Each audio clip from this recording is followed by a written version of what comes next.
Homestay আমাৰ বাবে এটা ডাঙৰ সম্ভাৱনা মই ভাবো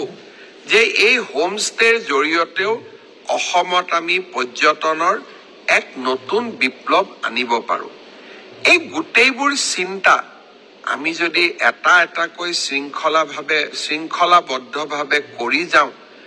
আৰু এই সমূহক যদি বাস্তৱত ৰূপায়ণ কৰিব পাৰোঁ আমাৰ অসম নিশ্চিতভাৱে বিশ্ব দৰবাৰলৈ যাব মই দেখি আছো সমীম বৈশ্য মোক হেপী বাৰ্থডে কৈছে ৰক্তিম দাস মোক হেপী বাৰ্থডে কৈছে Boren Karmakar happy birthday sir ধুনু কল্পনা বৰুৱা হেপী বাৰ্থডে মামা বিদ্যুৎ বৰশইকীয়া হেপী বাৰ্থডে অপূৰ্ব মন্ত্ৰী হেপী বাৰ্থডে ধনজিত নাথ মামা বুলি সম্বোধন কৰিছে মই দেখি আছো Mami Medhi happy birthday Michael দাসে কৈছে মোক ধুনীয়াকৈ সম্বোধন কৰিছে পাহি বৰুৱাই হেপী বাৰ্থডে কৈছে সংসদ কৃপানাথ মালাই ব্ৰডকাষ্ট চাই আছে কৰিম শেখে কৈছে লাভ ইউ মোহাম্মদুল হুছেইনে ব্ৰডকাষ্ট চাই আছে পল্লৱ নাথে জন্মদিনৰ শুভেচ্ছা দিছে সুৰুজ ভূঞাই জন্মদিনৰ শুভেচ্ছা দিছে দিয়নশ্ৰী বসুমতাৰীয়ে ব্ৰডকাষ্ট চাই আছে doctor Victor Kumar Gupta happy birthday wish কৰিছে হৰজ্যোতি তালুকদাৰে হেপী বাৰ্থডে দিছে নিপামণি তালুকদাৰে ব্ৰডকাষ্ট চাই আছে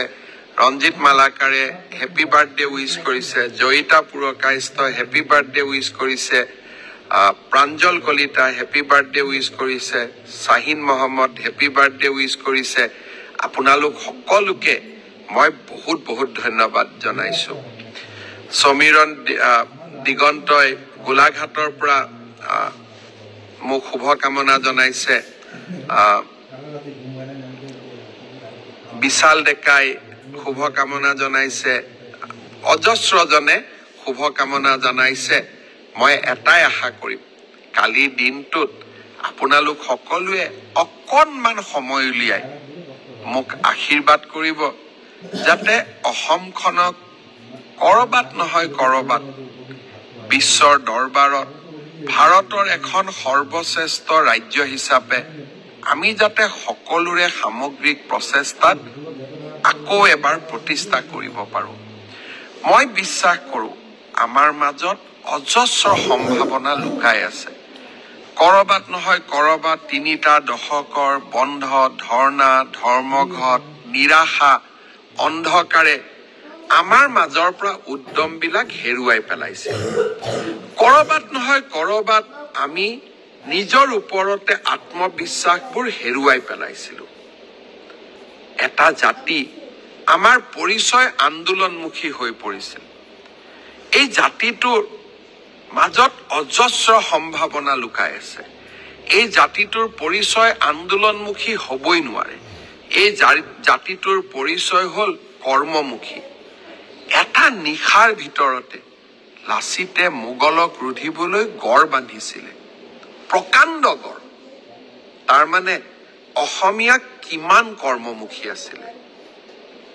অসমৰ প্ৰতিজন যুৱকৰ মাজত ব্ৰহ্মপুত্ৰৰ দৰে অযুত সাহস আৰু সম্ভাৱনা লুকাই আছে জাতিটোক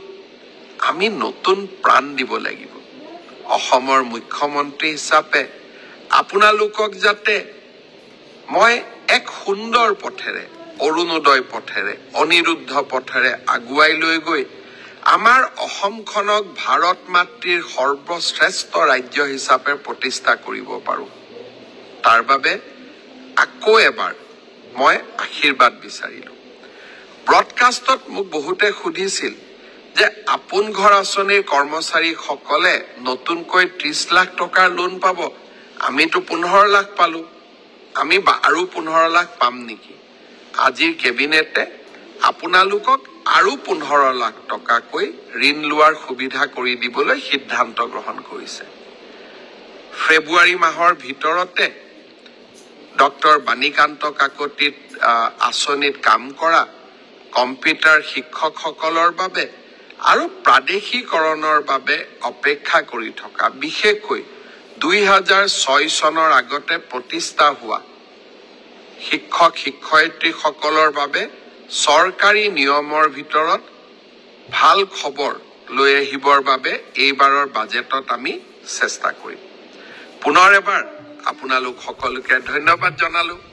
আকৌ মই যেতিয়াই নতুন খবৰ থাকে তেতিয়াই আপোনালোকলৈকে ফেচবুক লাইভৰ ব্ৰডকাষ্ট লৈ আহিম। বহুজনে মোক আৰু শুভেচ্ছা জনাই আছে, সকলোৰে নাম লোৱা সম্ভৱ নহয়, কিন্তু প্ৰতিজনেৰে আশীৰ্বাদবোৰ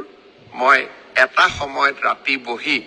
নিজে পঢ়িম আৰু আপোনালোকৰ আশীৰ্বাদবিলাক বিনম্ৰতাৰে সৈতে গ্ৰহণ কৰিম।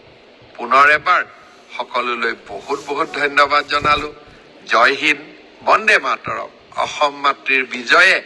অসম মাতৃৰ জয় গুণে